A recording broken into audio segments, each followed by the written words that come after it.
Questions around a woman's mental state continue in the trial centered around a 2022 Midtown shooting spree in which Raisa Kenye is accused of shooting and killing two people. Atlanta News First, Yasmina Alston is live at the Fulton County Courthouse. And Yasmina, as testimony nears an end, there is a big focus on what was allegedly going on in Kenye's mind at the time.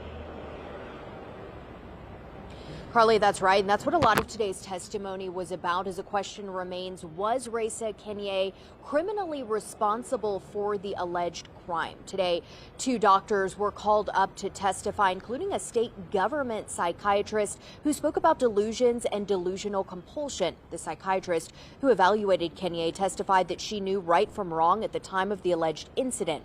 Now, yesterday, the defense's witness, a clinical psychologist, testified that she did not know right from wrong.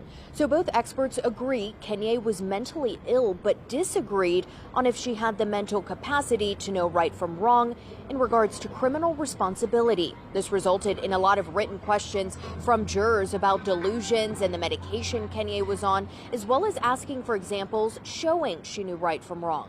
Kenye is accused of fatally shooting Michael Shinners and injuring Michael Horn at the 1280 West condos where they worked and she lived, before allegedly shooting and killing her former supervisor Wesley Freeman in his Midtown office.